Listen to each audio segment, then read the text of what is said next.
Tonight, we journey deep into the Alaskan wilderness with Buck, a dog whose comfortable life is about to be shattered by an irresistible call, the call of the wild. You found your perfect escape into a classic adventure, designed to gently guide you towards rest. From the sun-kissed Santa Clara Valley to the icy, brutal Yukon, one dog's fight for survival will awaken something ancient within him. What if everything you thought you knew about yourself was just a thin veneer, waiting for the primal world to peel it away? Here on Luminous Quests, we offer more than just stories. We craft a complete multisensory experience, with calming red visuals, soothing soundscapes, and gentle narration, all tuned to help you unwind, focus, or simply drift peacefully to sleep. Get ready to discover the untamed spirit within Buck, and perhaps within yourself. If you're ready for more cozy adventures that soothe the mind, make sure to like this video and subscribe to Luminous Quests. Now let the story begin. The Call of the Wild by Jack London. Chapter 1. Into the Primitive. Old longing's nomadic leap, chafing at custom's chain, again from its bromal sleep, wakens the feline strain. Buck did not read the newspapers, or he would have known that trouble was coming, not just for himself, but for every strong, warm-coated tidewater dog from Puget Sound to San Diego. Men, groping in the Arctic darkness, had found a yellow metal. Steamship and transportation companies were spreading the news, and thousands rushed into the Northland. These men wanted dogs, heavy dogs, muscles strong for work, with furry coats to shield them from the frost. Buck lived in a big house under the sunny skies of California's Santa Clara Valley. It was called Judge Miller's place. The house stood back from the road, half hidden among tall trees. Through the branches you could catch glimpses of the wide, cool veranda that wrapped around all four sides. Gravel drives wound through spacious lawns under tall poplars to the front door. Behind the house, the grounds were even grander. Great stables housed a dozen grooms and stable boys. Rows of vine-covered servants' cottages stretched out in neat lines, along with outbuildings, long grape arbors, green pastures, orchards, and berry patches. Nearby stood the artesian wells pumping plant and a cement tank where the judge's boys took morning dips and cooled off in the afternoon heat. And over this great estate, Buck ruled. He was born here and had lived all 4 years of his life within its bounds. Yes, there were other dogs, but they didn't count. They came and went, living in the kennels or quietly within the house like Toots, the Japanese pug, or Isabel, the Mexican hairless, strange little creatures who rarely left the indoors. The fox terriers, at least 20 of them, barked fiercely at Toots and Isabel from the windows. They were guarded by a battalion of housemaids wielding brooms and mops. But Buck was no kennel dog, and no house dog either. The entire estate was his kingdom. He swam in the cement tank, hunted with the judge's sons, accompanied Molly and Alice, the judge's daughters, on long twilight or early morning walks. On cold winter nights, he lay at the judge's feet by the roaring library fire. He carried the grandsons on his back, rolled with them in the grass, and guarded their footsteps on wild adventures past the stables and berry patches. Among the terriers, he stalked like a king, and he ignored Toots and Isabel. Yes, Buck was king over all crawling, creeping, and flying creatures on Judge Miller's grounds, humans included. His father, Elmo, a huge Saint Bernard, had been the judge's constant companion. Buck was smaller, 140 pounds, because his mother, Shep, was a Scotch shepherd. But 140 pounds, along with the dignity earned by good living and respect, gave him a royal bearing. Since puppyhood, he lived as an aristocrat with a fine pride in himself, sometimes a little egotistical, as country gentlemen can be when isolated. Still, he was no pampered lapdog. Hunting and outdoor play kept him lean and strong. He loved water. Cold swimming was a tonic and kept him healthy. This was the dog Buck was in the fall of 1897, when the Klondike Gold Strike sent men from all over the world rushing into the frozen north. But Buck didn't know this. He didn't read newspapers. He didn't know that Manuel, one of the gardener's helpers, was a poor choice for a friend. Manuel had one great weakness. He loved to play the Chinese lottery. Worse, he believed in a system, and to back a system takes money, which a gardener's helper with a wife and many children did not have. The judge was away at a Raisin Growers Association meeting, and the boys were busy forming an athletic club on the night of Manuel's betrayal. No one saw Manuel and Buck slip away through the orchard. To Buck, it felt just like a stroll. Except for one solitary man, no one saw them arrive at College Park, the little flag station nearby. Manuel spoke briefly with the man, and money changed hands. "You might wrap up the goods before you deliver 'em," the stranger said gruffly. Manuel doubled a stout rope around Buck's neck under the collar. Twist it, and you'll choke en plenty, Manuel said. The stranger grunted his approval. Buck accepted the rope with quiet dignity. This was unusual, but he trusted the men he knew to be wise beyond his understanding. When the rope ends were placed in the stranger's hands, Buck growled low and menacing, not to attack but to warn. In his pride, he believed that was enough to command respect. But to his surprise, the rope tightened sharply, choking his breath. Furious, he sprang at the man, who met him halfway, grasped Buck's throat, and with a quick twist threw him onto his back. The rope tightened mercilessly. Buck struggled in blind rage, tongue lolling, chest heaving, but his strength drained away. His eyes glazed, and he lost consciousness as the train was flagged down and the men tossed him into the baggage car. When Buck came to, his tongue was sore, and he felt the jolting of travel. The scream of a locomotive whistle told him where he was. He had traveled often with the judge. He knew the rough sensation of riding in a baggage car. Anger surged, and his eyes filled with fury, a kidnapped king's anger. When a man tried to grab his throat again, Buck was too quick. His jaws snapped shut on the hand and did not release until the man's strength overwhelmed him once more. Yep, he has fits, the man said, hiding his torn hand from the baggage man called by the noise. I'm talking. I'm up for the boss to Frisco. A crack dog doctor there thinks he can cure him. The kidnapper later boasted about that night in a small back shed on the San Francisco waterfront. All I get's 50 for it, he growled. And I wouldn't do it again for 1,000 cold cash. His hand was wrapped in a bloody handkerchief, his right trouser leg scratched from knee to ankle. How much did the other guy get? The saloon keeper asked. 100, came the reply. Wouldn't take less. That's 150, said the saloon keeper. And he's worth it, or I'm a square head. The kidnapper looked at his ragged hand. If I don't get hydrophobia, it'll be 'cause you was born to hang, laughed the saloon keeper. Here, lend me a hand before you pull your freight. Dazed and in pain from his throat and tongue, half strangled, Buck tried to face his tormentors. They threw him down and choked him again and again, until they filed the heavy brass collar from his neck. Then they removed the rope and flung him into a small cage-like crate.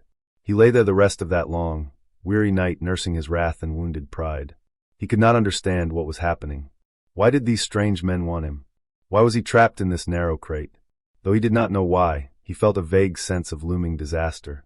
Each time the shed door rattled open, he sprang up, expecting to see the judge or the boys.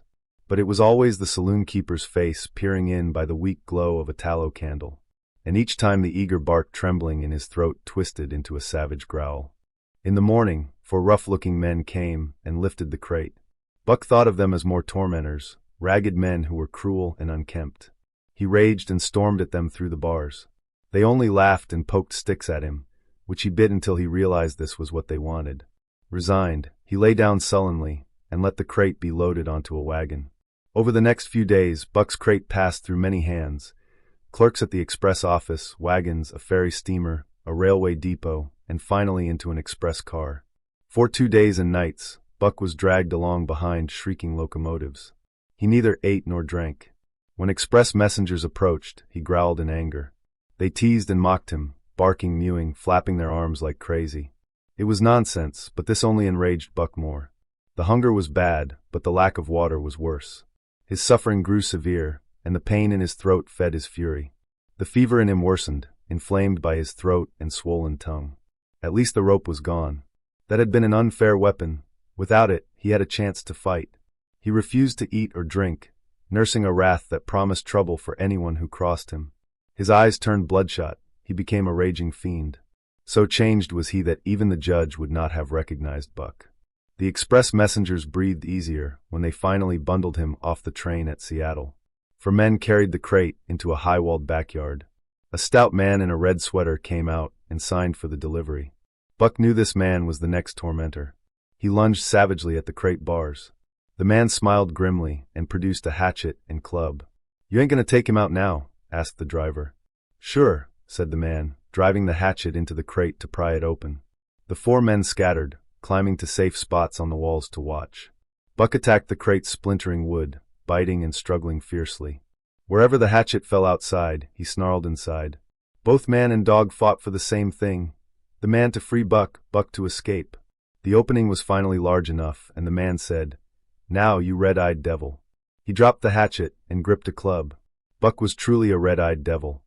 Hair bristling, mouth foaming, mad fury glittering in his bloodshot eyes.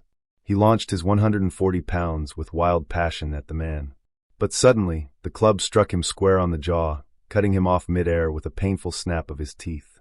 Buck fell back, hitting the ground on his side and back. He didn't understand being hit like that. Furious, he rose and charged again, only to be knocked down repeatedly. A dozen times he attacked, and a dozen times the club stopped him. Bleeding from nose, mouth, and ears, his lovely coat flecked with bloody slobber, Buck staggered and dazedly circled. The man approached and dealt him a savage blow to the nose. The pain was exquisite, worse than any he'd felt. With a roar, part bark, part scream, Buck charged once more. The man caught his underjaw, twisted forcefully downward and backward. Buck described a full circle, then half again, crashing to the ground on head and chest. For the last time he rushed, only to be struck down and rendered utterly senseless. "He's no slouch at dog breakin'. That's what I say," one man on the wall called out. "Druther break cayuses any day, and twice on Sundays," the driver responded as he climbed back into the wagon and urged the horses on. Buck's senses returned, but not his strength. He lay where he fell, watching the man in the red sweater. "Answers to the name of Buck," the man said, quoting a letter that accompanied the crate. Then softer, "Well, Buck, my boy, we had our little ruction, but it's best we leave it at that. You've learned your place, and I know mine. Be a good dog, and all will go well. Be a bad dog, and I'll whale the stuffin' out of you. Understand?" He patted Buck's head, fearlessly, despite the recent blows. Buck's hair bristled, but he held his ground.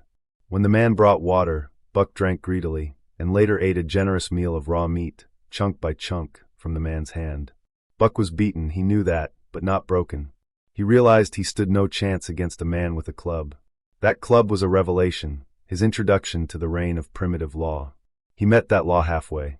Life's harsh truths grew sharper, but Buck faced them unafraid, his own cunning awakened. As days passed, other dogs arrived, some tame, some wild like Buck had been. He watched them all pass under the red-sweatered man's control. Again and again, Buck saw that a man with a club was a master, lawgiver to be obeyed, not necessarily befriended. Buck never fawned or wagged his tail. He saw dogs that did, and he saw one dog who neither obeyed nor conciliated, finally killed in the struggle for power.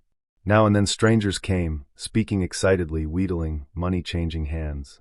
These men took some dogs away, but not Buck. He feared the unknown future, but was relieved each time he was not chosen. At last his turn came. A little weazened man with broken English and strange words spat sharp exclamations when he saw Buck. "Sacredam," he cried. "Dat one bully dog." How much?" "300, and a present at that," was the quick reply. "And it looks like government money, so no kick coming, Perro?" Perro grinned. Dog prices had soared with demand, and 300 was fair for such a dog. The Canadian government would not lose, nor would its dispatches travel slowly. Perro knew dogs, and when he saw Buck, he knew he was 1 in 1,000. 1 in 10,000, he thought. Buck saw money change hands, and was not surprised when he and Curly, a good-natured Newfoundland, were led away by the little man. That was the last he saw of the red-sweatered man, and as the narwhal steamed away from Seattle, Buck saw the warm Southland fade into memory. Below decks, Perrault handed Buck and Curly to a large black-faced giant named Francois. Perrault was a swarthy French-Canadian, Francois a half-breed, even darker. They were different men to Buck, and though he felt no affection for them, he grew to respect them. They were fair and calm, wise in dogs' ways, and not easily fooled. In the ship's hold, Buck and Curly joined 2 other dogs. One was a big, white fellow from Spitzbergen, who had been brought by a whaling captain, and later joined a geological survey into the Barrens. He was friendly but treacherous, smiling while plotting tricks like stealing Buck's food. When Buck leapt to punish him, the crack of Francois's whip stopped the thief. Buck could only recover his bone. That was just, Buck decided, and Francois gained standing in his eyes. The other dog kept to himself. Gloomy and morose, he showed Curly plainly he wanted to be left alone, and warned of trouble if disturbed. This dog was called Dave. He ate, slept, yawned, and seemed to take no interest in anything, even when the narwhal crossed Queen Charlotte Sound, tossing and rolling wildly. When Buck and Curly grew fearful and excited, Dave only raised his head with an expression of quiet annoyance and went back to sleep. Day after day, the ship's engine thrummed tirelessly. Though one day resembled the next, Buck noticed the weather steadily grew colder. Then one morning the engines stopped, and the ship was filled with an air of excitement. Francois leashed the dogs and brought them on deck. At the first step on the cold surface, Buck's feet sank into a white, mushy substance like mud. He jumped back, snorting. More of it fell through the air. He shook himself free, but more flakes landed on him. Curious, he sniffed and then licked the white stuff. It bit like fire, then vanished. He tried again, puzzled. The onlookers laughed, and Buck felt ashamed, though he did not know why. It was his first snow. Chapter 2. The Law of Club and Fang. Buck's first day on the Dai beach was like a nightmare. Every hour brought shock and surprise. He had been ripped suddenly from the heart of civilization and thrown into the heart of things primordial. This was no lazy, sun-splashed life of boredom and ease. Here there was neither peace, rest, nor safety. All was confusion, action, and constant danger. He had to stay alert at all times. These dogs and men were not town folk. They were savages, bound only by the law of club and Fang. He had never seen dogs fight like these wolfish creatures fought. His first lesson was unforgettable and frighteningly close. Curly was the victim. They camped near the log store where Curly, in her friendly way, approached a husky nearly as large as a full-grown wolf, though smaller than her. There was no warning, a sudden flash, a metallic snap of teeth, then she was ripped from eye to jaw. The wolf method was to strike and leap away, but there were more. 30 or 40 huskies gathered silently in a circle around them. Buck did not understand their intent or the eager way they licked their chops. Curly charged again, but her opponent met her with his chest and tumbled her down. She never got back up. That was what the onlookers waited for. They swarmed her, snarling and yelping, burying her under a bristling mass of bodies. She screamed in agony, torn almost to pieces. Buck was stunned.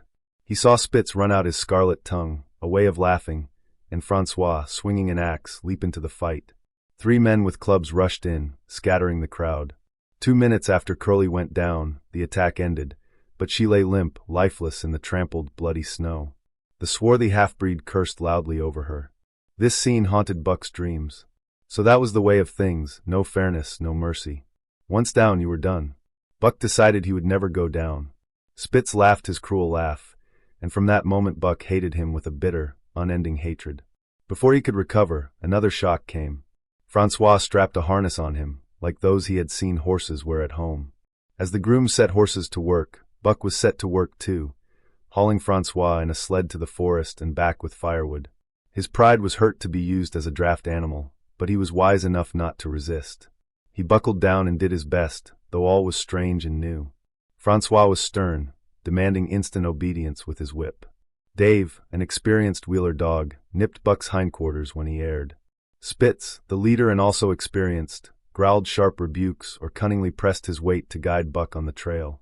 With their combined schooling, Buck learned fast. Before long, he knew the commands: stop at hoe, go at mush, swing wide on bends, and keep clear of the wheeler when the loaded sled charged downhill. "Tree ver good dogs," Francois told Perrault. "Dat Buck, him pull like hell. I teach him quick as enet ang." That afternoon, Perrault returned with 2 more dogs, Billy and Joe, brothers and true huskies. Though siblings, they were as different as day and night. Billy's one fault was his excessive good nature. Joe was the opposite, sour, brooding, with a permanent snarl and a fierce, gleaming eye. Buck welcomed them with friendly nods. Dave ignored them, and Spitz attacked both again and again. Billy wagged a tail, tried to appease Spitz with whimpers, but nothing stopped Spitz's teeth from scoring his flank. Joe met Spitz head-on, ears back, mane bristling, lips snarling and teeth snapping, pure belligerence. Spitz, unnerved, refrained from punishing Joe, but turned his wrath on poor Billy, driving him to the camp's edge. That evening Perrault added another dog, Solex, the angry one, an old, gaunt husky with battle scars and one fierce, warning eye. Like Dave, he gave nothing and expected nothing. Spitz even left him alone. Buck unfortunately discovered Solex's blind side. Approaching there brought a savage slash across his shoulder, 3 inches deep. After that, Buck avoided his blind side, and peace lasted between them. Solex seemed to want nothing but solitude, though Buck would later learn he had other ambitions. That night, Buck faced a new problem: sleeping. The tent glowed warmly by candlelight in the white plain, but when Buck entered, Perrault and Francois cursed and rattled cooking utensils until he fled outside into the biting cold. The wind bit sharply into his wounded shoulder. He lay on the snow and tried to sleep, but the frost soon drove him up again. Miserable, he wandered the camp. Savage dogs charged him, but he bristled and snarled, a lesson well learned, and they left him be. Finally, a thought, what of his mates? To his surprise, they were gone. He searched the camp, even the tent, only to return and find his own spot now occupied by Spitz. Disheartened, he circled the tent. Then suddenly, the snow gave beneath his legs, something wriggled underfoot. He backed off bristling and snarling, fearful of the unknown. A small, friendly yelp reassured him. He returned to find Bill Lee, curled under the snow in a snug ball, whining and squirming to show goodwill, even licking Buck's face in peace offering. Another lesson. Buck confidently picked a spot, dug a hole with much fuss and waste, then curled into it. His body heat quickly filled the snug space, and he fell asleep, though troubled by bad dreams. He did not wake until the camp stirred with dawn. Snow had fallen, burying him deep. The snow walls pressed on all sides. Fear swept over him, the wild fear of a trap. This was a deep, ancient instinct. Though a civilized dog, Buck had never known a trap and could not truly fear it, yet his body betrayed him. Muscles spasmed, neck hair bristled, and with a fierce snarl he bounded through the snow, scattering it like a white cloud. Before he landed, he saw the camp spread before him and remembered all that had passed, from the stroll with Manuel to the hole he'd dug for himself. "What I say?" Francois called to Perrault. "Dat Buck for sure learned queek as Enet NG." Perrault nodded gravely. As a courier for important government dispatches, he prized strong dogs and was glad to have Buck. Within an hour, 3 more huskies joined the team, making 9. Soon they were harnessed and moving up the trail to Dai Cannon. Buck was glad to be off. Though the work was hard, he did not despise it. He noticed a surprising eagerness in the team, which spread to him. Even Dave and Solex changed. No longer passive and slow, they became alert, active, and quick to fight any delay or confusion. The toil of pulling was all they lived for. Dave was wheeler, Buck pulled behind him, then Solex. Ahead, in single file, was the leader Spitz. Buck was placed between Dave and Solex to learn from them. They were strict teachers, biting his sides sharply to correct his mistakes. Dave was fair. He bit only when needed and never failed to hold Buck to the right way. With Francois's whip backing him, Buck found it easier to behave than to fight. Once, when tangled in traces and holding up the start, Dave and Solex beat him soundly. After that, Buck kept the traces clear. By day's end, his mates nagged him less and Francois's whip snapped less. Perrault even praised Buck, lifting his feet carefully. It was a tough day, up the cannon, past sheep camp and the scales, over glaciers and snowdrifts hundreds of feet deep, and across the Chilkoot Divide, that forbidding barrier guarding the sad, lonely north. Down lakes formed in volcanic craters. Late at night they reached the huge camp at Lake Bennett's Head, where gold seekers built boats against spring ice breakup. Buck made his snow hole and slept deeply, but was roused too early in darkness for more work. That day they covered 40 miles on a packed trail. The next day, in fresh snow, they struggled harder and made less progress. Usually Perrault led ahead, packing snow with webbed shoes to ease the dog's passage. Francois guided the sled, sometimes swapping with Perrault. Perrault was in a hurry and prided himself on ice knowledge, crucial with thin fall ice and swift water cuts. Day by day, they marched in darkness and ceased only at camp to eat and rest. Buck was ravenous. His daily ration of 1.5 pounds of sun-dried salmon seemed never enough. The lighter, native-born huskies ate only a pound but stayed in better shape. He shed his old dainty-eating habits. Often, while he fought off 2 or 3 dogs, others stole his uneaten food. There was no defense, so he learned to eat as fast as the rest. Hunger forced him to steal, and when he saw Pike, a clever thief, sneak a bacon slice, Buck copied him the next day, snatching a whole chunk. The team raised a ruckus, but no one suspected Buck. Dub, a clumsy thief, was blamed and punished instead. This first theft marked Buck fit to survive the Northland wilderness. It showed his ability to adapt to harsh new conditions. The old morals formed like soft chains that would have killed him here. In the Southland, respect for property and feelings was well enough, but in the North, under the law of club and Fang, those who minded such things were fools doomed to fail. Buck did not reason this out, it was instinct. He was simply fit. He never ran from fights. The man in the Red Sweaters Club had impressed a more basic code on him. Civilized Buck might have died defending a moral cause, like Judge Miller's riding whip. Now, decivilized, he fled selfishly to save his life. He stole not for joy but for hunger, cunningly to avoid the club. In short, he did what was easiest. His change was rapid. Muscles hardened like iron. He became callous to ordinary pain. He developed an internal and external economy, able to eat any food, no matter how foul or indigestible, extracting every particle of nourishment. His senses sharpened, night or day. Hearing caught the faintest sound, scent forecast the wind a full day ahead. He learned to bite ice from between his toes, and to break frozen scum at water holes by striking with stiff forelegs. Above all, his nose could scent wind shifts far ahead, always finding shelter in leeward cozy spots. Not only by experience, but instinct awoke. Long-dead ancestral traits re-emerged. The generations of domestication fell away. In vague ways, he remembered the wild youth of his breed, dogs ranging in packs, running down their prey. Fighting came to him naturally, cut/wolf snap. His ancestors' old tricks became his tricks, as if inborn. On cold, still nights, when he raised his nose and howled long and wolf-like at the stars, it was their voices in him. Howls of woe and meaning, born of the cold, the dark, and the fear. So the ancient song surged up within him, and he came into his own again. He came because men found yellow metal in the north, and because Manuel was a gardener's helper whose wages barely fed a wife and many young. Chapter 3. The Dominant Primordial Beast. The dominant primordial beast was strong in buck, and under the harsh trail conditions it grew. But it grew quietly. His new cunning gave him poise and control. He was too busy adapting to feel at ease. He avoided fights when possible and showed a certain deliberateness. Buck was no rash fighter. In his bitter hatred of Spitz, he showed no impatience or offense. But Spitz, possibly sensing Buck as a dangerous rival, never lost a chance to bare his teeth. He bullied Buck constantly, striving to start a fight that would end only in death for one of them. Early in the trip, that might have happened, if not for an accident. One day, they camped by Lake Labarge in bitter weather, driving snow, a wind sharp as blades, and darkness forcing them to make camp on the ice itself. A sheer rock wall rose behind them.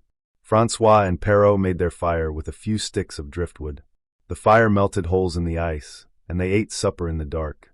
Buck made his nest close under the rock's shelter, so warm and snug he hated to leave it when Francois handed out thawed fish. But returning, he found Spitz occupying it. A warning snarl greeted Buck's approach. Until this moment, Buck had avoided trouble with Spitz. But this was too much. Something inside him roared. He sprang on Spitz with fury that surprised them both, and especially Spitz, who thought Buck timid, his power resting only on size. Francois saw the fight erupting and cried out, "Ah! Jiffit Tahim, by gar! Jiffit Tahim, the dirty thief!" Spitz was ready too, raging, circling for a chance to strike. Buck, eager but cautious, circled likewise. Then chaos broke loose. An oath from Perrault was followed by the club's heavy blow and a sharp yelp. The camp suddenly swarmed with fierce huskies, 4 or 5 score, starving scavengers from a nearby Indian village. They had crept in during the fight. Perrault and Francois fought back with clubs. The starving dogs snapped and snarled, but the scent of food maddened them. One throat was found buried in the grub box, and the club struck. The box spilled, and dozens scrambled for bread and bacon. Clubs rained down, but the hungry beasts kept fighting until the last crumb was gone. Meanwhile, the team dogs burst from their nests only to be overwhelmed. They were no match for the famished invaders, mere skeletons with ragged hides and blazing eyes. Buck was beset by 3. His head and shoulders were soon cut and torn. The din was dreadful. Billy whimpered as always. Dave and Solex bled from many wounds but fought fiercely together. Joe snapped like a demon, biting a husky's foreleg and crunching through bone. Pike leaped on the crippled beast's neck, breaking it with a swift jerk. Buck seized a frothing adversary's throat and tasted warm blood, fueling his fury. He charged another attacker, only to be bitten in the throat by Spitz, attacking treacherously from the side. Perrault and Francois cleared their part of the camp, and the wild tide of starving dogs rolled back. Buck shook free, but only briefly. The men ran off to save more food, and the huskies returned to attack the team. Bill Lee, terrified into courage, broke through the circle and fled over the ice. Pike and Dub followed, the rest behind. Buck readied to follow when he saw Spitz charge to throw him down. Once off his feet, surrounded by hounds, he was doomed. But he braced for the shock and then joined the flight onto the lake. Later, the 9 team dogs gathered in the forest. Unpursued but sorely wounded, none was without 4 or 5 wounds, some grievous. Dub's hind leg was badly hurt. Dolly, the last husky added at Die, had a torn throat. Joe had lost an eye, and Billy whimpered all night, his ear torn to ribbons. At dawn, they limped back to camp to find the marauders gone, but the men in bad tempers. Half their grub was destroyed. The huskies had chewed through sled lashings and canvas, eaten moccasins, leather traces, even pieces of Francois's whip. Francois looked over his dogs, considering their wounds. "Ah, my friends," he said softly, "mebit mek you mad dog, dose many bites. Meb all mad dog, sacredam. What you tink, Perrault?" Perrault shook his head. 400 miles lay yet to Dawson, and madness among dogs was a risk they could not afford. After 2 hours of work and cursing, the harnesses were ready, and the injured team struggled over the toughest part of the trail. The 30-mile river remained open, its wild waters defying frost. Ice held only in quiet eddies. 6 days of relentless toil covered those 30 rough miles. Perrault led, breaking through ice bridges many times, saved by his long pole that fell exactly where he broke through. The thermometer dropped to 50 below zero, and every break forced a fire and drying of frost-soaked clothes. Nothing daunted Perrault. He was chosen as government courier because he feared nothing. Pushing on from dawn till dark, he skirted the shores on bending, cracking rim ice, refusing to pause. One time, the sled broke through with Dave and Buck. Half frozen and nearly drowned, they were pulled out and warmed by the fire, nearly singed by the flames because they had to stay so close. On another occasion, Spitz broke the ice, dragging the whole team. Buck strained backward on the slippery edge, ice snapping all around. Dave pulled as hard behind, and Francois strained at the sled's end. When the rim ice broke away front and back, the only escape was up a cliff. Perrault miraculously scaled it. Francois prayed for the same miracle. With every strap and lash roped into a long line, the dogs were hoisted one by one to the cliff top. Francois came last, after sled and load. Then, by rope, they descended to the river bank, camping that night with only a quarter-mile gained. By the time they reached Hootalinqua and solid ice, Buck was worn out. The other dogs were too. But Perrault pushed them hard, covering 35 miles the first day to Big Salmon, another 35 the next day to Little Salmon, then 40 miles the third day near Five Fingers. Buck's feet were softer than the huskies. Generations of domestication had taken their toll. He limped all day and lay like a dead dog at camp. Hungry though he was, he refused to move for his fish ration, which Francois had to bring to him. Each night Francois rubbed Buck's feet for half an hour and sacrificed his own moccasins to make 4 tiny ones for Buck, a great relief. One morning Francois forgot them, and Buck lay on his back, waving all 4 feet, refusing to budge without his moccasins. Eventually, Buck's feet hardened, and his worn-out footwear was discarded. One morning at the Pelly, as they harnessed, Dolly suddenly went mad. She howled a long, heartbreaking wolf call that set every dog on edge. Then she sprang at Buck. He had never seen madness. Though he feared it, he fled madly, Dolly close behind, one frantic leap away. He rushed through forests, over ice-choked channels to other islands, finally crossing the main river in a panic. Still Dolly chased. Francois called from a quarter-mile away. Buck doubled back, gasping, the axe poised in Francois's hand. As Buck rushed past, the axe crashed down on Dolly's mad head. Buck collapsed against the sled, exhausted and panting. Spitz seized his opportunity, leaping on Buck and biting twice, ripping flesh to the bone.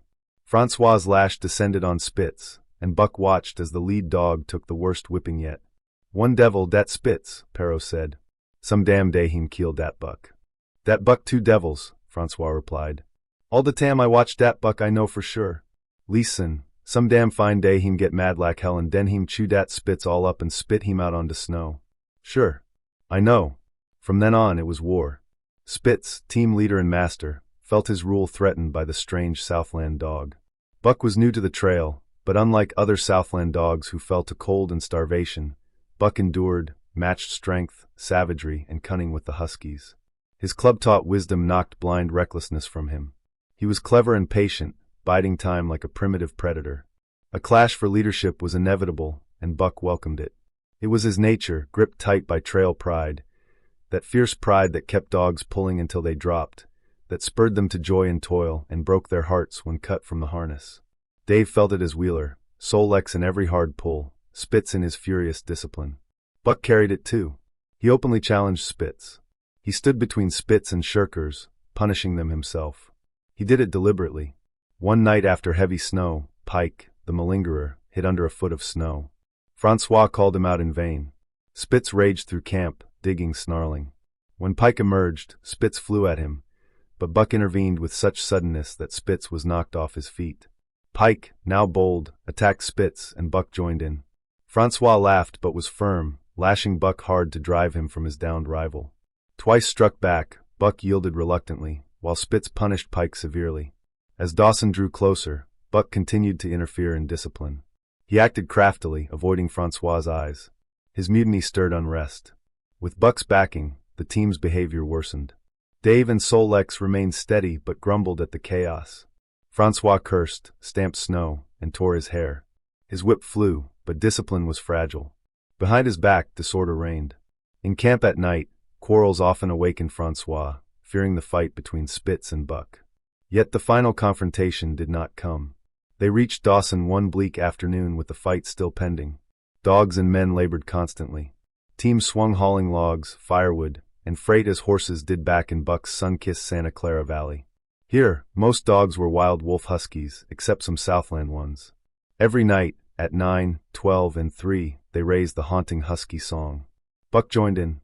Under cold aurora borealis or sparkling stars, with the frozen land shrouded in snow, the song was a strange mix, defiance of life, yes, but also pleading. Its long-drawn wails and sobs spoke of survival's pain, the sorrow of countless generations. This ancient chant stirred Buck deeply. When he howled, it was the voice of his wild ancestors, crying through him from ages past, their woe, their fear of cold and dark. That Buck felt this marked his full return to primal nature. 7 days after Dawson arrived, they dropped down to the Yukon Trail and set out for Dyea and salt water. Perrault carried new dispatches and hoped for a record run. The week's rest had refreshed the dogs. The trail was packed, and police had set grub caches along the way. They traveled light. On the first day, they made 60-mile, a 50-mile run. The next day, they surged up the Yukon toward Pelly. But Francois's vexation grew. Buck's covert mutiny had broken team unity. The dogs no longer pulled as one. Encouraged by Buck, the rebels committed petty crimes. Spitz's old authority crumbled. Pike stole half a fish under Spitz's watch, protected by Buck. Dub and Joe fought Spitz and blocked his punishments. Even Billy was less gentle, whining less often. Buck snarled and bristled near Spitz, swaggering boldly. This bullying fueled chaos. Quarrels among dogs increased. The camp became a howling bedlam. Only Dave and Solex held steady, though even they were irritated by the endless bickering. Francois cursed in strange oaths, stamped snow, tore at his hair. His whip lashed ceaselessly, but with little effect. Turning his back meant unrest resumed immediately. He backed Spitz while Buck backed the others. Francois knew Buck was at the heart of the trouble. Buck knew Francois knew, but Buck was too clever to be caught. Still, Buck worked faithfully in harness. He loved the toil. But he found greater delight in stirring fights and tangling the traces. One night after supper at Tahkeena, Dub flushed a snowshoe rabbit but missed. Instantly the team was in chase. Downriver, they were joined by 50 husky dogs from a Northwest police camp. The rabbit ran fast over snow, twisting through creeks and bends. Buck led the pack of 60 dogs in the wan moonlight, his body flashing leap by leap, eager and low to the race. Yet the snowshoe rabbit stayed ahead. All that stirring of ancient instincts, the hunger for the hunt, the bloodlust, the joy of the kill, that drives men from their cities into the wild, hunting with bullets and guns, was Buck's own, but infinitely more intimate. He ran at the head of the pack, chasing living prey to kill with his own teeth, washing his muzzle in warm, fresh blood. There is an ecstasy at the summit of life, an overwhelming joy beyond which life cannot rise. Paradoxically, this ecstasy comes when one is most alive yet completely forgets one is alive. It comes to the artist, consumed by inspiration, to the soldier, wild with battle fury, and it comes to Buck leading the pack, sounding the ancient wolf cry, chasing his living quarry through moonlit woods. He was reaching to the deepest parts of himself, the part older than he was, reaching back into the womb of time. He was mastered by the pure surge of life, the tidal wave of being, each muscle, joint, and sinew alive and radiant, flying exultantly beneath the stars over a frozen world, everything that was not death. But Spitz, cold and calculating even in his fiercest moments, left the pack and cut across a narrow bend where the creek curved. Buck did not know this. As he rounded the bend, still chasing the fleeting frost wraith of a rabbit, he saw another, larger shimmer ahead. The rabbit slowed, startled, and then Spitz leapt from the bank right into its path. The rabbit could not turn. Spitz's white teeth broke its back mid-air, and it shrieked, loud as a man struck down. At that cry, the pack behind Buck erupted in wild, savage delight. Buck did not cry out, he did not slow, but charged shoulder to shoulder into Spitz. They rolled over again and again in powdery snow. Spitz quickly regained his feet, slashed Buck's shoulder, and sprang away. Twice his teeth snapped together like steel traps as he crouched, snarling, retreating to better ground. In a flash, Buck knew the time had come. This was a fight to the death. The two dogs circled each other, snarling with ears laid flat, alert for a chance to strike. The scene felt strangely familiar, as though it had happened before. The white woods, the earth, the moonlight, the thrill of battle. Over the whiteness hung a ghostly calm. Not a breath of air stirred, no leaf quivered. The dogs' breaths drifted slowly in the cold air like mists. The pack had made quick work of the snowshoe rabbit.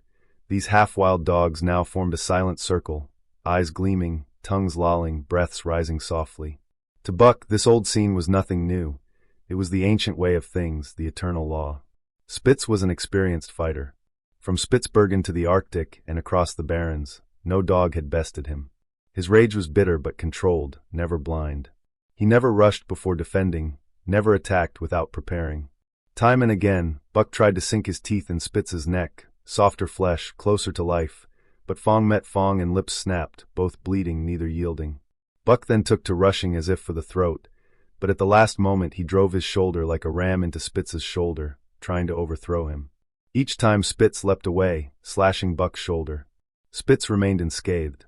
Buck poured blood, panting hard, desperate. The silent circle of 60 dogs waited coldly to kill whichever dog fell.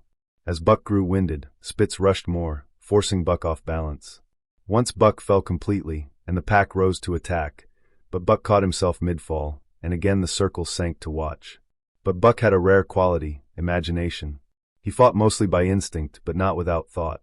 He feinted the shoulder charge, then swept low into the snow, his teeth closing on Spitz's left foreleg.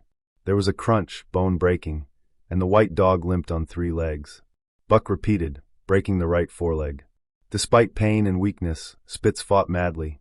He saw the silent circle closing in, eyes gleaming, tongues lolling, closing around beaten dogs as he had seen before. But now it was he who was beaten. No mercy was given, none was owed. Buck moved for the final charge. The circle tightened. He felt the huskies' breath on his flanks, their eyes fixed and crouched to spring. Silence fell like stone. Only Spitz quivered and bristled, staggering back and forth, snarling, desperate to scare off death. Then Buck sprang in, shoulder met shoulder at last. The dark circle became a dot on the snow as Spitz vanished. Buck stood victorious, the dominant primordial beast who had made his kill and found it good. Chapter 4. Who has won to Mastership? What I say? I spick true W and I say dat Buck 2 devils. Francois announced the next morning, finding Spitz gone and Buck covered in wounds.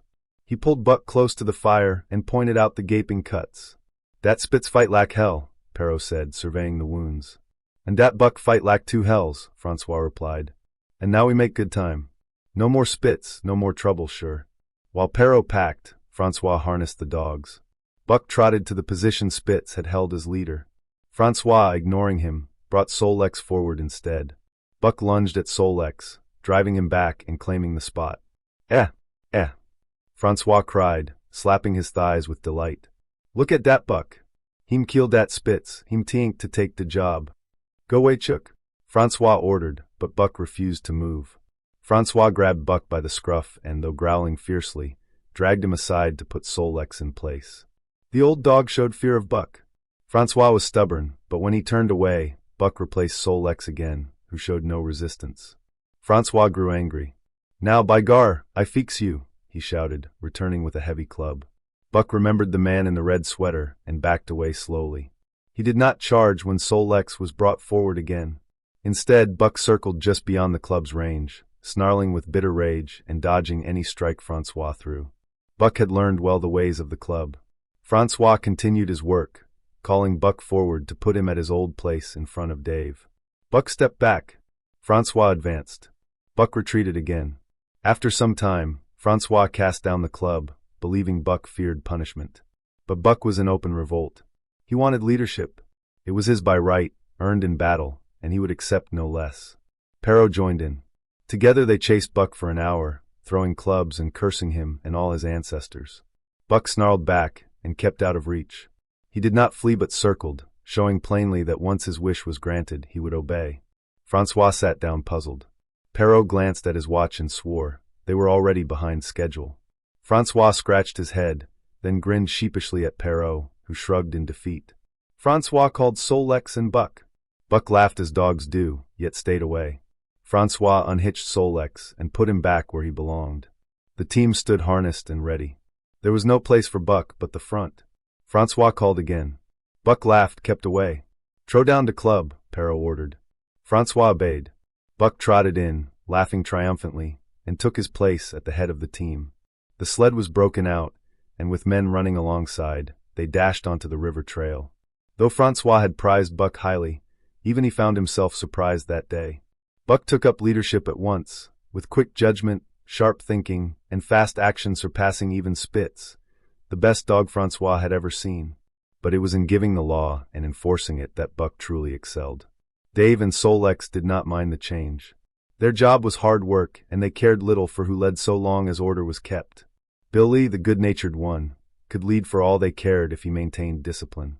But the rest of the team, spoiled under Spitz, were shocked as Buck whipped them into shape. Pike, who pulled lazily at Buck's heels, was quickly and repeatedly shaken for loafing. By day's end, he pulled harder than ever. That first night Joe, the sour one, was punished severely, something Spitz never managed. Buck smothered him with weight, beating him until Joe stopped snarling and whimpered for mercy. The team's spirit revived immediately. Solidarity returned, and once more they moved as one. At Rink Rapids, 2 native huskies, Teak and Kuna, joined the team. Buck broke them in so quickly Francois gasped. "Never such a dog as dat, Buck," he cried. "No, never. Heem worth $1,000, by gar." Will you say, Pero?" Pero nodded approvingly. With a well-packed, hard trail and no fresh snow to slow them, they kept up impressive speed. Temperatures stayed around 50 below zero. Men alternated riding and running. Dogs barely stopped. On the 30-mile river, ice covered most of the way, allowing them to make in a day what had taken 10 coming in. They raced 60 miles from Lake LaBarge's foot to White Horse Rapids, then sped swiftly across the lakes Marsh, Tagish, and Bennett. By the second week's end, they topped White Pass, descending the sea slope with the lights of Skagway and the shipping shining below. Their run was a record, averaging 40 miles a day for 14 days. For 3 days, Pero and Francois unloaded chests up and down Skagway's main street, swallowed in offers to drink, while the team drew worshipful crowds of dog drivers and mushers. Then trouble came. Some Western bad men tried to clean out the town, but were riddled like pepper with gunfire, and public interest shifted. Official orders followed.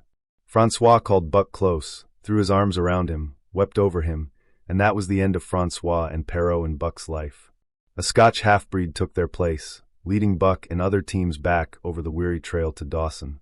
The going was tougher now, no record runs, just hard, steady work with heavy loads, carrying mail and news to gold seekers under the pole's shadow. Buck disliked the steady toil but bore it well, proud and responsible like Dave and Solex, seeing that his mates pulled their share. Life became monotonous and machine-like. Each morning, cooks rose, fires were lit, breakfast eaten. Some broke camp, others harnessed dogs, and before dawn's warning darkness, they were on the trail. At night, camp was made. Some pitched tents, others cut firewood and pine boughs for beds, still others fetched water or ice for the cooks. The dogs were fed, their favorite part of the day. After eating, they lounged with other dogs, 50 or more. There were fierce fighters among them, but Buck's 3 battles for mastery made his authority clear. When he bristled and showed teeth, others stepped aside. Most beloved was his quiet time by the fire. Hind legs tucked under, forelegs stretched, head raised, eyes blinking dreamily at the flames. Sometimes he thought of Judge Miller's sunlit Santa Clara Valley, the big house, the cement swimming tank, Isabel the Mexican hairless, Toots the Japanese pug. But more often, he remembered the man in the red sweater, Curly's death, the great fight with Spitz, and the good things he had eaten or longed to. He was not homesick. The warm Southland was distant and dim. More powerful were the instincts, ancestral memories that made new things seem familiar again, habits pressed into his blood by his forebears. At times, as he crouched gazing at the fire, the flames seemed to shift, and through them he saw another man, a shorter, longer-limbed figure, with stringy muscles and matted hair, a slanting head. This primitive man made strange sounds, fearful of the dark, clutching a stick with a stone tied at the end. Nearly naked, a ragged, fire-scarred skin hung from his shoulders, and thick matted hair covered his torso. He did not stand straight but hunched forward, legs bent like a cat's, alert and ready, living in constant fear. At other times, this man squatted by the fire, head between legs, hands clasped above his head like a rain shield. Beyond that fire, in the circle of darkness, Buck saw many gleaming dots, pairs of eyes, great beasts' eyes crashing through the undergrowth, hooting and snarling in the night. Dreaming by the Yukon's bank, gazing lazily at the flames, these sounds and sights would make his back hair stand on end. He would whimper or growl softly, and the half-breed cook would call, "Hey, you Buck, wake up!" The other world would vanish, the real world returned, and Buck would yawn and stretch as if waking from a deep sleep. The trip was hard. The mail behind them, heavy work wore them down. They arrived in Dawson weak, in poor shape, needing at least a week's rest. But in 2 days, they were back on the Yukon bank, loaded with letters for the world outside. Dogs were tired, drivers grumbled, and worse, it snowed daily, making the trail soft, runners dragging and pulling harder. Yet the drivers were fair and cared well for the dogs. They ate before the men, and no one sought a sleeping robe before seeing to their dogs' feet. Still, strength declined. Since winter began, they had traveled 1,800 miles, sledding every step. 1,800 miles tests even the strongest. Buck held them to their work and kept order, though he too was very tired. Billy whimpered in his sleep each night. Joe grew sourer. Sol-Lex withdrew, guarded and unapproachable. But the worst was Dave. Something was wrong. He grew more morose, irritable, stayed in his nest, and let the driver feed him. Once out of harness, he wouldn't rise until morning. In the traces, sudden jolts made him cry out in pain. Drivers prodded and pressed, but found no broken bones. They talked and worried, consulting by firelight. By Cassiar Bar, Dave was so weak he fell repeatedly in harness. The Scotch half-breed stopped, took him out of the team, and hitched Sol-Lex to the sled in his place. Dave, sick and proud, hated being cut out. He grunted and growled as his traces were unfastened, whining and grief-stricken as Sol-Lex took his place. The pride of the traces and trail was Dave's, and he could not bear to see another do his work. When the sled moved, Dave floundered in soft snow beside the trail, biting at Sol-Lex, trying to shove him aside, biting for the traces, whining and crying in grief and pain. The driver tried to whip him, but Dave ignored the lash. The man would not hit harder, he had no heart for it. Dave refused the easy path behind the sled, struggling in deep snow till he was exhausted. He fell, howling sadly, while the train of sleds churned past. With a final burst of will, he staggered behind the team at the next stop, then limped to his own sled, standing beside Sol-Lex, pleading with his eyes. The driver was puzzled. Others watched, discussing how a dog might break his heart if denied the work he loved, that some dogs had died broken-hearted from being cut out. They thought it a mercy to let Dave die in the harness, content at heart. So he was hitched again and pulled with pride, crying out sometimes in pain. Several times he fell and was dragged, limping thereafter. At camp, the driver made a place by the fire for him.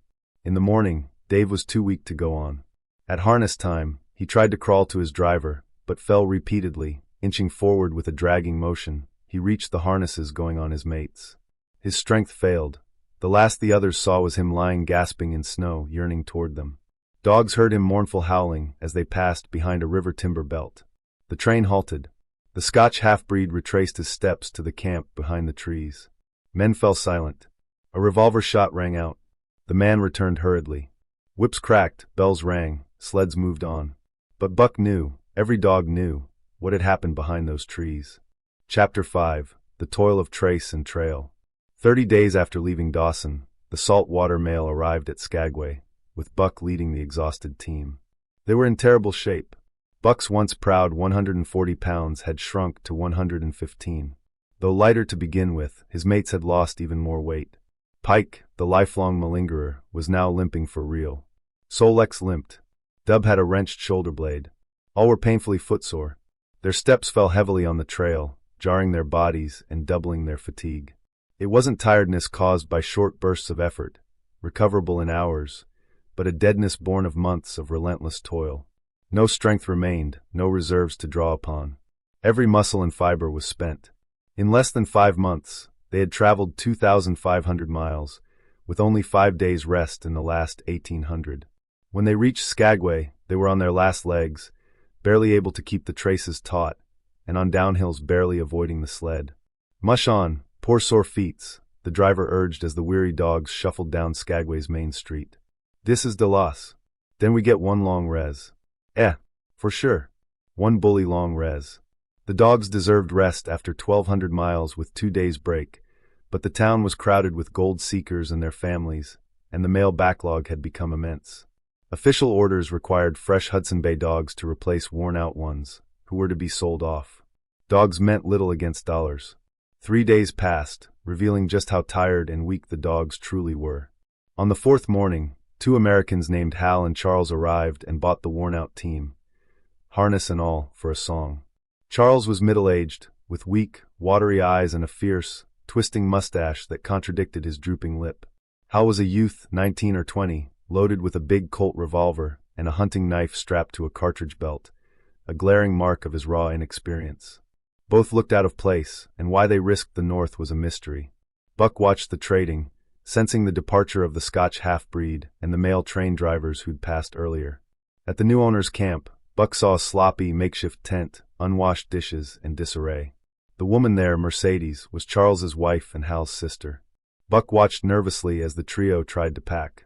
Their efforts were clumsy and disorganized. The tent was bundled 3 times too large.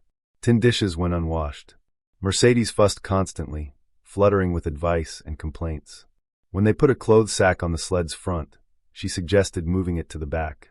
After it was moved and covered, she found forgotten things that had to go in that sack, necessitating unpacking again. Nearby men watched, grinning. "You've got a right smart load," one said. "I wouldn't tote that tent." "Undreamed of," Mercedes declared, aghast. "How could I manage without a tent?" "It's spring," the man said. "You won't have more cold." Mercedes was firm, and Charles and Hal finally lashed the unwieldy load down, poorly. "Think it'll ride?" asked one neighbor. "Why shouldn't it?" snapped Charles. "Oh, just wonderin'. Seems a mite top-heavy." Charles ignored him, tightened lashings badly.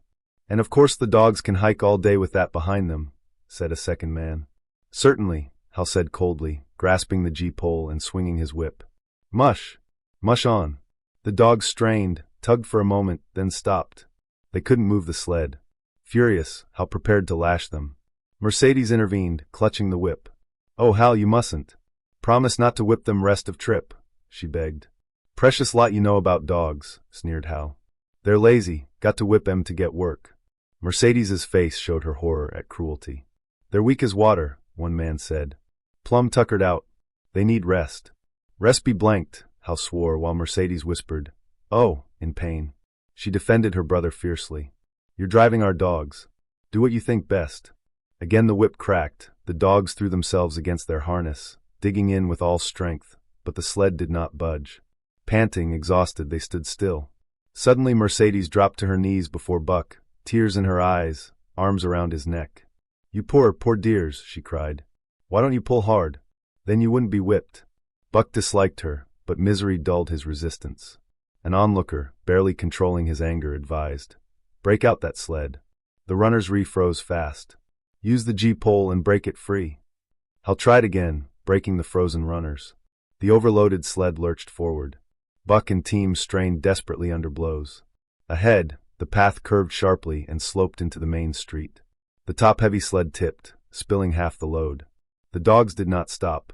Furious from harsh treatment and heavy load, Buck broke into a run, leading them after the scattered gear. Hal shouted, "Whoa!" but the dogs ignored him. He tripped, fell, and was run over by the sled. The dogs raced on, scattering belongings down the street. Kind locals caught the dogs and gathered the gear, offering blunt advice. Half the load, twice the dogs. "You can't haul a hotel on a sled," came the advice. "Throw away that tent and dishes. Who'll wash them?" Mercedes cried as her clothes, bags, and personal items were dumped. She wailed over lost belongings and railed that she wouldn't move without them. Despite her protests, she helped clear unnecessary items, even rummaging through her men's belongings in a frenzy. Though the outfit was halved, it still remained bulky. That evening, Charles and Hal bought 6 outside dogs, 3 pointers, a Newfoundland, and 2 mongrels, adding to the 8 original dogs plus Teak and Kuna. 14 dogs in all. But these newcomers knew nothing. Buck and the huskies eyed them in disgust. Though Buck quickly taught them their places, he could not teach them what to do. With few exceptions, they were bewildered and spiritless, broken by hardship and poor treatment. The mongrels lacked all spirit, mere bones waiting to break. With the worn-out team and worthless new dogs, the outlook was bleak. Yet the men remained proud and cheered their large team, seeing themselves as stylish. They ignored the known Arctic truth. 14 dogs couldn't pull one sled because the sled couldn't carry enough food for all. When food ran out, Hal cut rations further, trying to make more miles. Mercedes and Charles encouraged him, but they were frustrated by their heavy load and own inefficiency. They did not know how to work the dogs or themselves. The first to die was Dub. Loyal but clumsy, his wounded shoulder worsened until Hal shot him. The outside dogs fared no better. The Newfoundland died first, then the pointers, the mongrels holding on weakly before also failing. The Southland gentleness fell away from the family. Arctic travel's harsh reality broke them. Mercedes stopped weeping for dogs. Now it was herself she mourned. She argued incessantly with Charles and Hal. The quarrels were endless, sharp, and vicious, born of shared misery. They fought over everything, from who chopped firewood, to family disputes reaching back to dead relatives, to petty politics and art. Camps were half-pitched, fires unfed, and dogs neglected amidst the chaos. Mercedes nursed a special grievance of her sex, the frustration of her pretty softness met with harsh treatment. She, accustomed to chivalry, became helpless and demanding. Refusing to lighten the load, she rode the sled despite weakness for days, 120 pounds added to starving animals. When at last the sled stalled, Charles and Hal begged her to dismount. She wept and railed at their cruelty. Only once did they force her off the sled. She sat limp on the trail, refusing to move. The men went on, then returned, carrying her by force back onto the sled. Hal preached hardening to his sister and brother-in-law, then to the dogs with his club. At 5 fingers, dog food was given out. A toothless squaw traded a few pounds of frozen horsehide for Hal's Colt revolver. The hide was a poor substitute, frozen strips as hard as iron, turning inside to tough, indigestible leather and hair. Through all this, Buck staggered forward as in a nightmare. He pulled when he could, fell when he could not, and rose only under whip or club. His glossy coat was gone, hanging limp or matted with dried blood from bruises. Muscles wasted to knots of string. Ribs and bones showed clearly through loose, wrinkled skin. It was heartbreaking, but Buck's heart was unbreakable. The man in the red sweater had taught him that. The others were just as worn.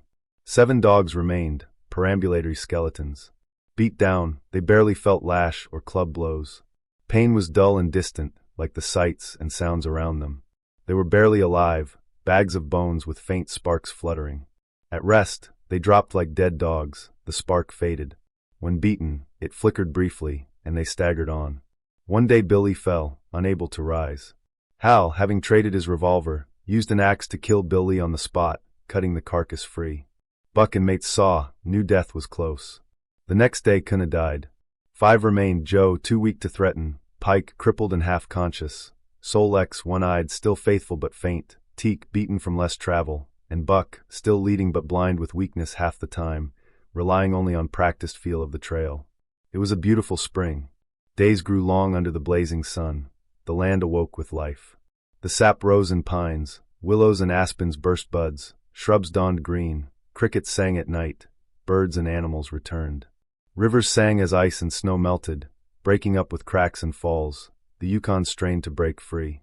Through all this vitality staggered the 3 humans and the huskies. Dogs dropped like they'd been struck dead. Mercedes wiped tears. Charles sat stiffly resting. Hal talked.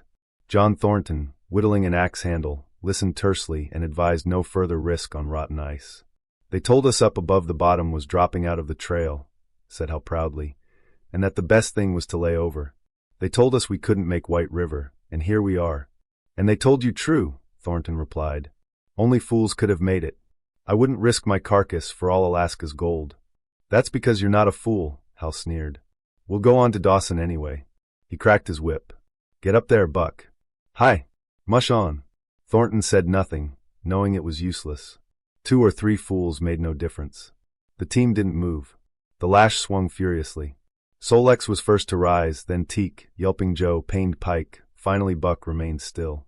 Repeated lashes fell, but Buck neither whined nor struggled. Thornton's eyes grew moist. He paced uncertainly as the whipping continued. Buck had failed for the first time, enough to enrage Hal. He swapped whip for club, but Buck still refused to move. Like the others, Buck struggled to rise but had decided not to. A vague sense of doom weighed on him, feeling death close on the rotten ice ahead, where his master pressed him. Beaten nearly senseless, the spark of life flickered, faded. Suddenly, with an animal cry, Thornton sprang at Hal, hurling him aside. Mercedes screamed. Charles watched stiffly. Thornton choked out, "If you strike that dog again, I'll kill you." Hal wiped blood from his mouth. "It's my dog. Move, or I'll fix you. I'm going to Dawson." Thornton blocked him, knocked Hal's hunting knife free, picked it up, and cut Buck's traces. Hal was beaten, his hands full with his sister's hysterics. Buck too close to dead for work. Minutes later, the sled pulled away, dogs limping and staggering. Pike leading, Sol-Lex wheeling, Joe and Teak between. Mercedes rode the load. Hal steered. Charles stumbled behind. Thornton knelt by Buck, feeling bruises and starvation but no broken bones. The sled a quarter-mile ahead suddenly sagged. The G-pole jerked skyward. Mercedes's scream carried over the ice. Charles turned to run, but the ice broke beneath them, swallowing sled, dogs, and humans. Only a gaping hole remained. John Thornton and Buck looked at each other. "You poor devil," Thornton said gently. Buck licked his hand. Chapter 6, For the Love of a Man. When John Thornton froze his feet in the previous December, his partners made him comfortable and left him to recover, going upriver to gather sawlogs for Dawson.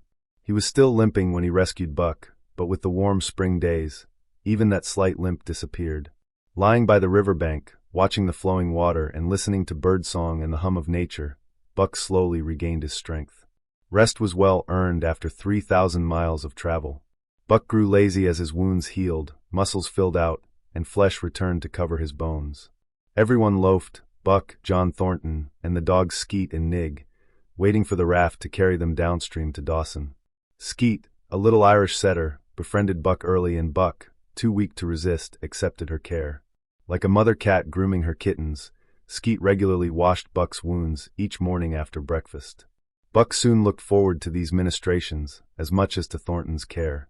Nig was a huge, black half-bloodhound, half-deerhound, with laughing eyes and boundless kindness. Surprisingly, these dogs showed Buck no jealousy. They seemed to share Thornton's largeness of heart. As Buck grew stronger, they invited him into playful games. Even Thornton joined. Through this joyful convalescence, Buck embarked on a new life. For the first time, Buck knew genuine, passionate love. This was new to him.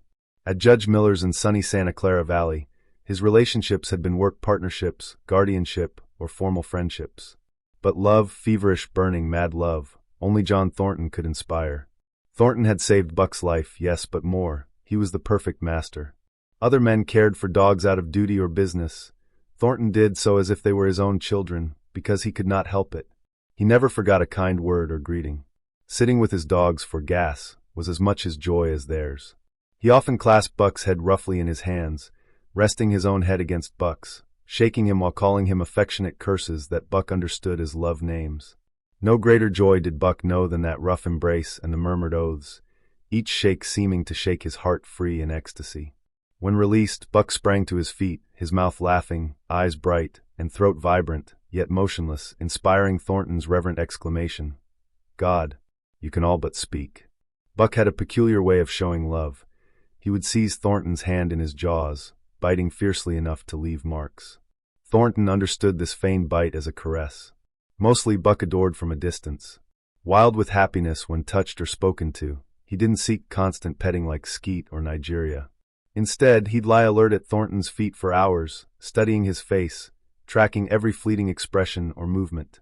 Sometimes, farther away, he watched Thornton's outline and motions.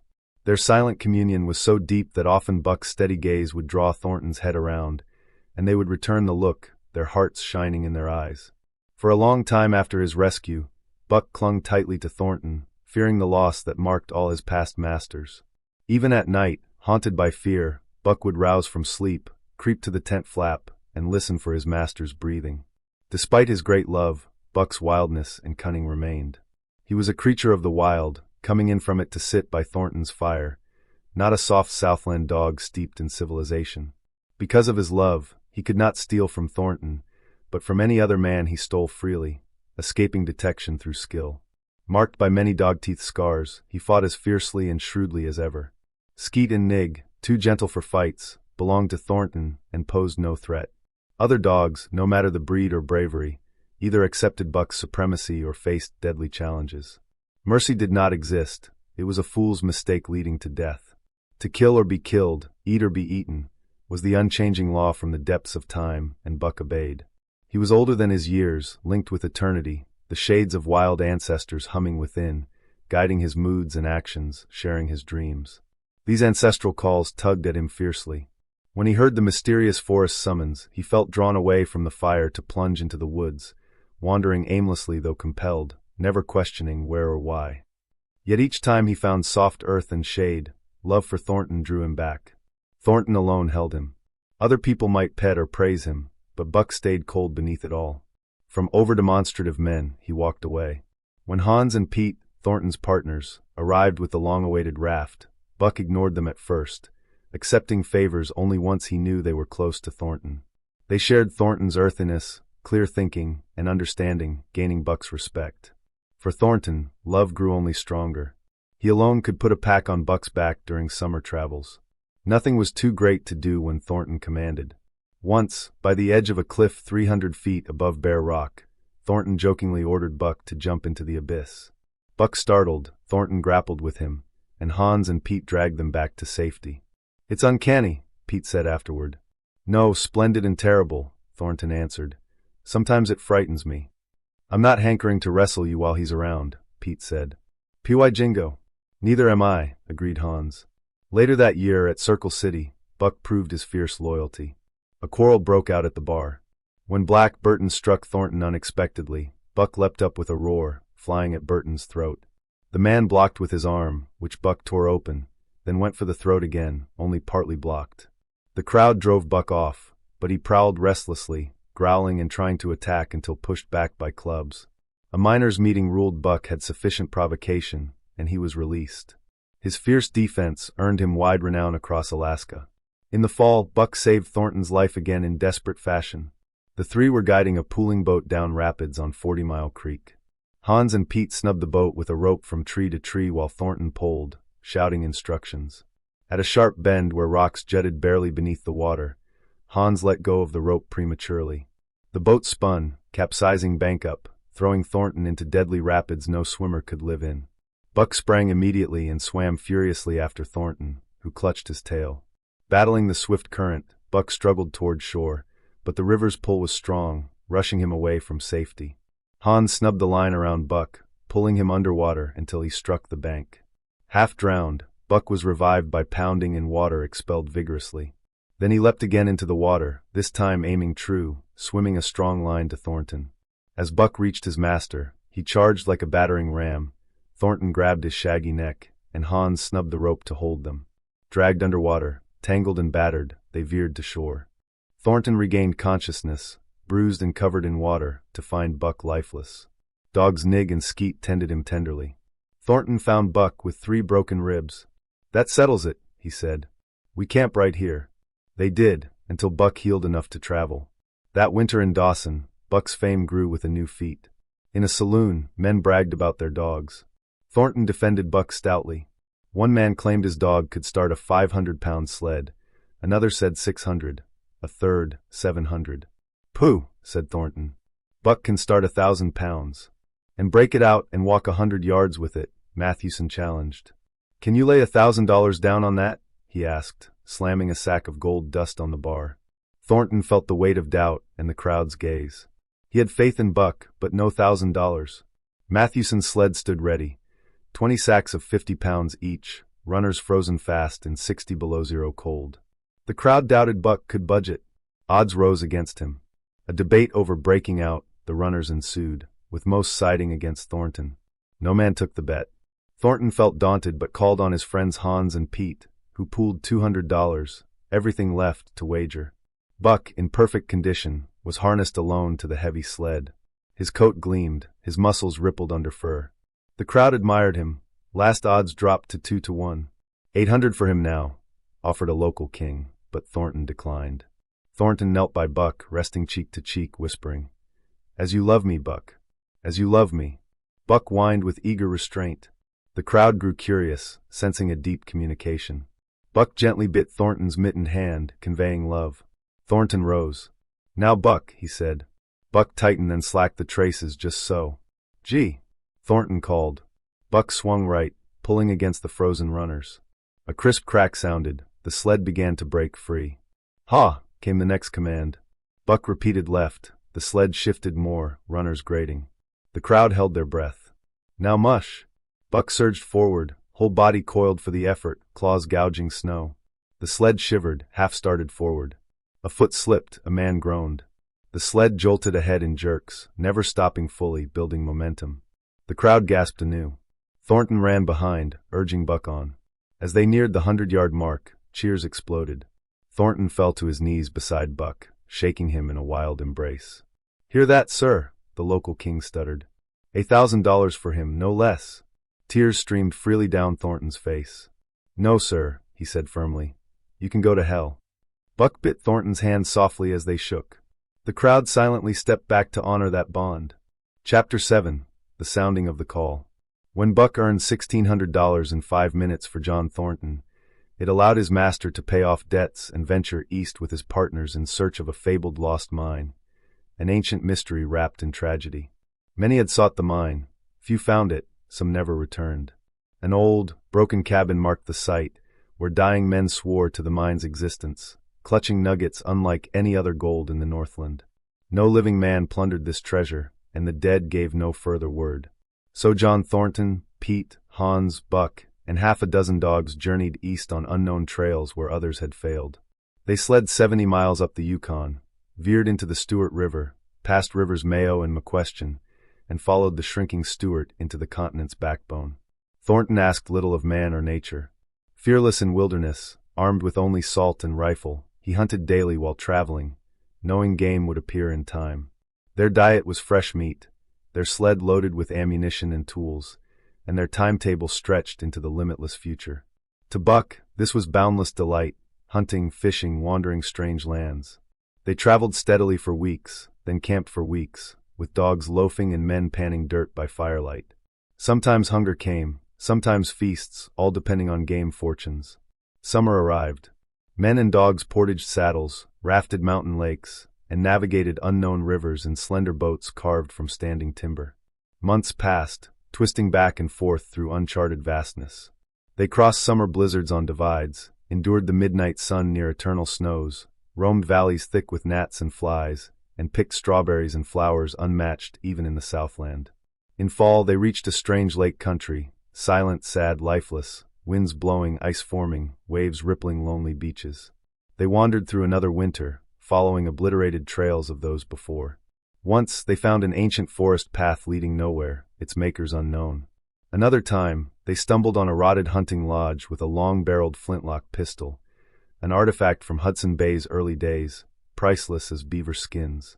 Spring returned, and at the end of their wanderings they found not the lost cabin, but a shallow placer with gold gleaming like butter in washing pans. They mined eagerly, piling sacks of dust and nuggets like firewood outside a spruce bough lodge, all day, every day, earning thousands. Except for hauling meat Thornton occasionally killed, the dogs had little to do. Buck spent hours musing by the fire, often visited by visions of a short, hairy man from his otherworld memories. That hairy man slept fitfully, watching dark closely, clutching a stick with a heavy stone. He was alert and wary, moving noiselessly through shellfish beaches and forests, swift and sure among the trees, sometimes roosting high like a creature half man, half beast. Alongside these visions echoed a call from deep in the forest, a restless, sweet, mysterious summons stirring wild yearnings in Buck. He did not understand, yet obeyed it instinctively, barking softly or defiantly, sniffing Earth's rich scents, crouching long in concealment, waiting to surprise the unseen source. These irresistible impulses seized him suddenly. While dozing in camp's heat, ears would perk, nostrils quiver. He'd spring up and dash through woods and open spaces for hours, spying bird life, reveling in Earth's scents and forest murmurs, seeking the call's source. One night, awakened sharp and eager from sleep, mane bristling, Buck heard a clear, long-drawn howl unlike any huskies, a sound remembered from the past. He raced silently through the camp and woods, slowing cautiously toward an open space where, on haunches with nose to the sky, a lean timber wolf howled. Quietly stalking in, Buck displayed threatening friendliness, body low, tail stiff, feet careful, until the wolf fled. Buck gave chase, cornering the smaller creature again and again. When the wolf finally sniffed noses with him, they became wary friends, playing nervously. The wolf led Buck through twilight, across creeks and divides, into vast forested valleys, running side by side under the warming sun, a torrent of old memories and primal joy stirring within Buck as he answered the ancient call. At a stream, they paused to drink. Buck seated himself, recalling Thornton. The wolf urged him to follow, but Buck turned back. The wolf howled mournfully, fading into the distance. Buck dashed into camp, overwhelming Thornton with joy and affection. For 2 days he stayed close, shadowing his master's every move, watching over him. But the forest call grew stronger, stirring restlessness. Buck wandered the woods. The wild brother never returned. The haunting howl went unheard. He began sleeping outside, wandering days away. Crossing the divide, he roamed a week in timber and streams, fishing salmon, killing a large black bear blinded and enraged by mosquitoes, a fierce fight rekindling his latent ferocity. Later, he scattered wolverines disputing the carcass, leaving only 2 survivors. The bloodlust grew fierce. Buck was a killer, preyed upon life with strength and skill, surviving where only the strong endured. Pride blossomed, shown in every movement and muscle, in the gleam and vigor of his glorious coat. Bigger than any wolf, his broad head and long muzzle bore the weight of both Street Bernard and shepherd blood. His cunning was wild wolf instinct, his intelligence a mix of shepherd and Saint Bernard, his experience vast. He was a formidable creature in full prime, alive with vitality that crackled beneath his fur. One day, as the men watched, Buck marched from camp with majestic power. But alone in the forest, he transformed instantly, soft-footed, stealthy shadow, master of every cover and silent stalk. He could catch birds, rabbits, squirrels, fish, and beavers with ease. He killed only to eat, relishing hunting as a game, sometimes sparing terrified prey for sport. Come fall, moose migrated in greater numbers to lower valleys. Buck stalked the herd's leader, a massive bull boasting 14-point antlers and vicious temper, wounded by an arrow. Buck lured the bull from the herd in a grueling game of chase, provoking rage and dividing defenses. His tireless patience wore down the bull and his escorts, demanding only one life. After days of harassment and flight, the bull weakened, standing with head low, unable to escape. Buck made time to rest and drink, sensing a new stirring in the land, not sight or sound, but a subtle change in the forest's spirit. Finally, Buck felled the bull. For a day and night he guarded his kill, then, rested and strong, set out for camp, moving with sure direction no compass could match. Still aware of life's new stirrings, Buck paused to read nature's signs, the stillness, the hiding birds and squirrels, the silent forest. Soon, 3 miles from camp, he followed a fresh, nerve-tingling trail toward Thornton. Skulking quietly, he found his dead friend Nig, pierced with arrow and feathers. Nearby, a dying sled dog writhed in agony. At the camp edge, Buck saw Hans felled by arrows and the destroyed Spruce Bough Lodge. Rage surged through him. Growling fiercely, Buck abandoned cunning for fury. The Yehats danced amid the lodge's wreckage when Buck burst upon them like a hurricane. He tore through their ranks, ripping throats and scattering men with lightning speed that caused arrows to strike their own. Terrified, the Yehats fled, calling the evil spirits return. Weary, he returned to camp, finding Pete's slain body and faint traces of Thornton. Skeet lay faithful near the water's edge. Following the trail into the muddy pool, Buck sensed no escape. Thornton was gone. All day Buck brooded by the pool, mourning the loss of the man he loved. Death left a hollow ache no food could fill. At times pride swelled within. He had killed man, the noblest prey, defied the law of club and Fang, and triumphed. That night, beneath a full moon, Buck heard faint yelps growing into a chorus.